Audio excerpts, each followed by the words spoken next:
Hey y'all, it's Chris with Rockin' 8 Farm. The question of the day today is, Chris, why do you soak your pig's feed? We're gonna talk about that, but before we do, hit that subscribe button, click that notification bell, and go check out the website, rockin8farm.com. All right, y'all, so first of all, I do soak my pig's feed, and there's a lot of different reasons that I do it. Some of it has to do with some of the specifics of the breed that I raise, and some of them, I think they just kind of straddle the entire board of pigs that are being raised. First of all, what do I mean by soaking my pig's feed? Well, I don't mean fermentation. I do get just a little bit of fermentation that occurs in the soaking of my pig's feed, but the fermentation is actually not my goal, and I'll kind of explain why when we get further into that. I soak my pig's feed for, like I said, a lot of different reasons. So let's just start ticking them off one by one. So one of the reasons that I soak my pig's feed is no dust. Have any of you ever been eating a saltine cracker and like a moron, you kind of try to inhale at the same time that you're eating the saltine cracker and you suck some of that saltine cracker dust down the wrong tube and then you commence to hacking and gagging and spitting cracker all over the place? Well, the dust in dry products is a real thing.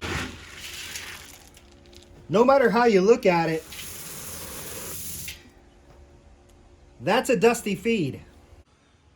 And it's just not a problem that I've had once my pig's feed has been soaked. Now I'm feeding my pigs the same 16% protein pig feed pellet that most people out there that aren't mixing their own grains are probably feeding their pigs. You know, and like I said, just like you just saw in the experiment that I showed you, there's no way around it. The feed is dusty. But because of the breed of pig that I'm raising, we're adding even more dust to the mix. As I said, the base of my feed is a 16% pig pellet. Most feed mills make them. Purina makes them. Tractor Supply has their own brand. I mean, it's just, it's a common thing. And that 16% protein is a fairly common protein level when it comes to pig feed. But because I'm raising Idaho pasture pigs and they get such a large portion of their feed requirements off of the grasses that are in my pastures, I have to up that protein some because I'm not feeding them large amounts. I've talked to you about this in other pig videos that I've done, but these Idaho pasture pigs are being raised on 3 pounds of grain per pig per day. Most of your standard hogs that are out there are eating somewhere between 6 to 10 pounds of feed per pig per day. So if we've got 8 pounds of a 16% feed going into a pig, their protein requirements are possibly being met, and we don't really need to bump it up a whole lot.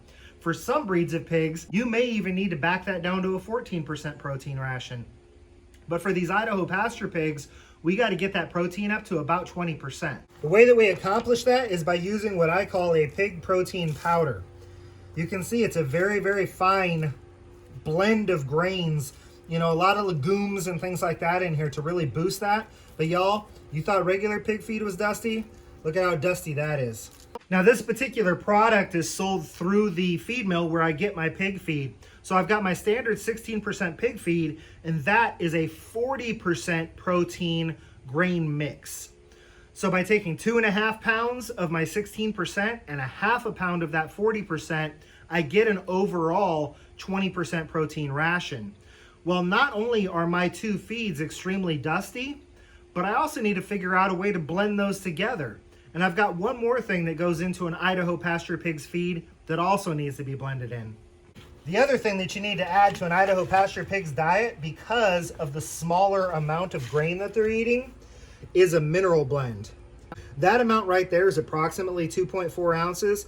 And for my pigs, it's 0.8 ounces per pound of feed. So that's about the amount that I need to add to their feed on a daily basis.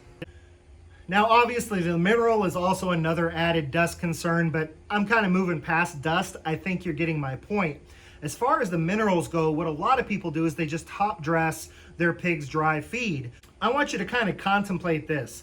Take one of your daily multivitamins, pop it in your mouth, let it rest on your tongue, and just let it sit there and dissolve. Yeah, I didn't think so.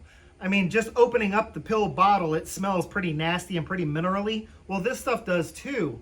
So I need a way to get this blended into the feed where they're not just going to eat the feed and leave all the minerals sitting down on the bottom of the bucket. Soaking is a good way to blend in everything. I know I've already shown you this, but if you can, you tell me where the pig pellets and the protein powder stop and the minerals start. It's all really well blended in here now that it's all soaked in. So I've covered a couple of the reasons that I soak feed, and to be honest with you, these aren't even the most important ones. So first of all, why do I soak my feed? I soak my feed to cut down on the dust. Number two reason I soak my feed is so I can blend all the different variables that are going into my feed together and get one good, well-combined mix within the feed. I would have to say the third reason that I soak my pig feed is because I've noticed that I have a lot less waste when I soak the pig feed. Anytime I've ever done any kind of dry feed for pretty much any of my animals, you get a certain amount of waste. With the soaked feed, they really do a good job of getting it all cleaned up, dropping very little of it on the ground, and what they do drop on the ground, they can pick it up pretty easy. Another reason I soak my pig feed is palatability, and I'm not just talking about flavors like with the minerals. I mean, obviously I do mean that as well, but just the mouthfeel of it. The pigs seem to enjoy the soaked feed a lot more than they enjoy the dry feed. I don't see as much of it falling back out of their mouths. I don't see them having to chew as much. As a matter of fact, it seems like pigs don't chew a whole lot anyhow. They kind of just inhale their feed, and they're inhaling a product that is kind of already macerated, I guess you could say. It's like it's already been chewed up. So now I don't have to worry about these whole chunks of pig pellets down in their stomach trying to get digested, because the food is already partially digested from the soaking process.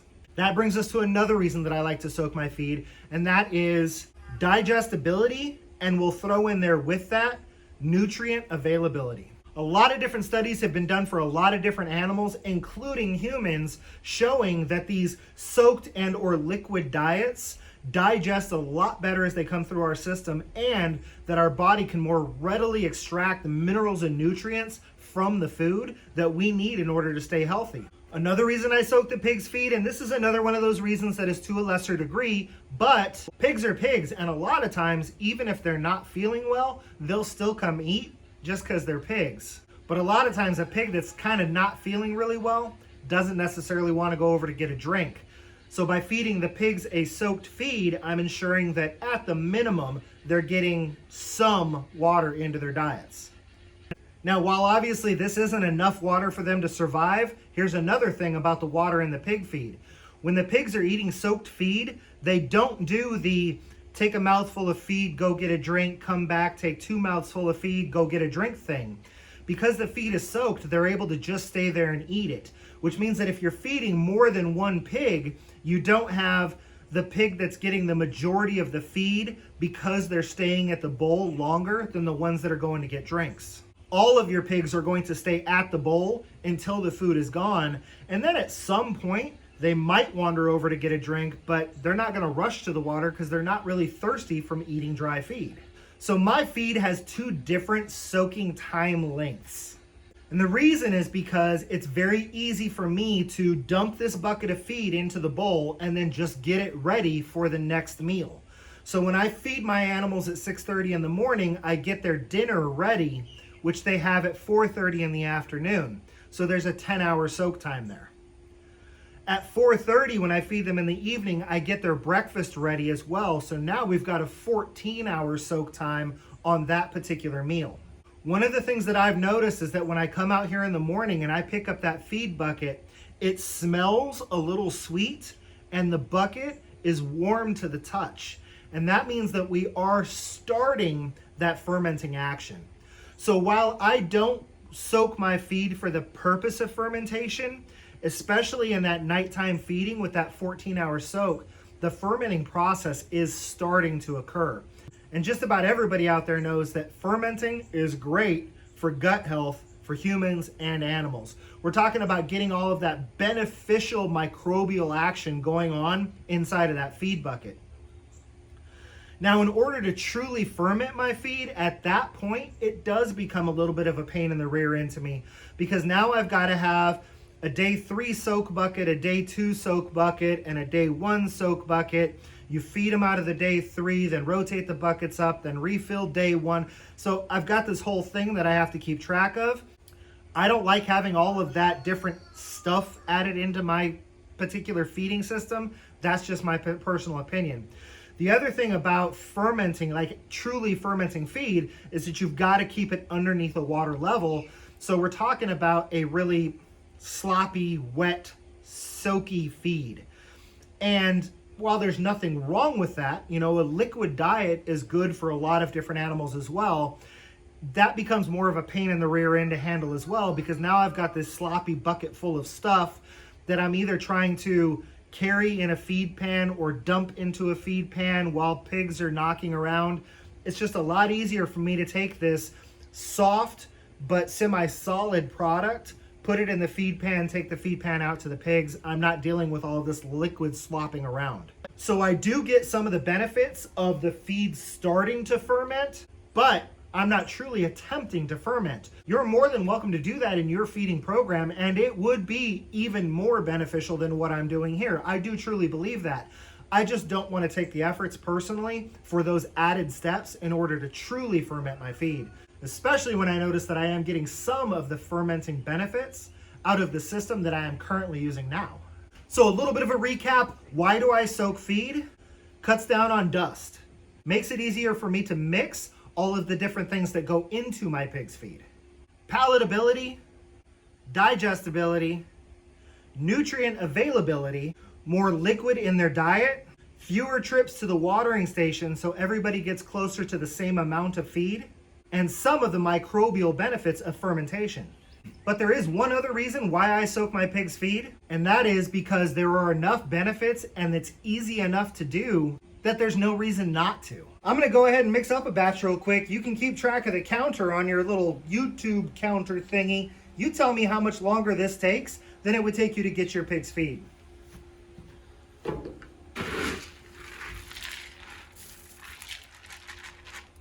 Two and a half pounds of dry feed. About half of it in the bucket.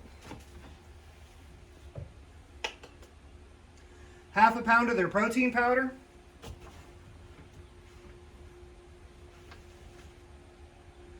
2.4 ounces of mineral. Rest of their feed. Keep in mind, I would have to do this portion of it right here every single day, even if I was taking out dry feed. If this is what I was taking out to them, I would have still had to do this. Last step.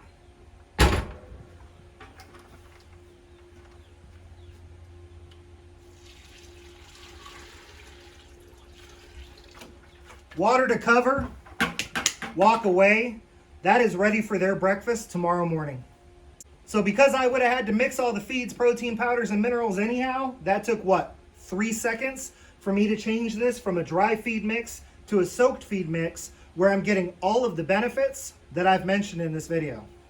So y'all, I'm sure that there are others, but I mentioned at least 8 benefits as to why soaking your pig's feed is good for them. And the only real negative that I can see is that it takes an extra 3 seconds to pour the water on top of it, y'all. There really is no reason not to soak your pig's feed. I'm not saying you're doing anything wrong if you're not soaking your pig's feed. This is a personal choice and you have your own feeding program to run. But I would challenge you, give it a try and see if you don't notice some of the things that I've already mentioned in this video. That's all I've got for y'all for now. If you have any questions about soaking pig feed, or if you have any questions about Idaho pasture pigs in general, feel free to drop them down in the comment section or shoot me an email, which is listed in the description of this video. So until I see y'all again, this has been Chris with Rockin Farm. Be happy and live healthy.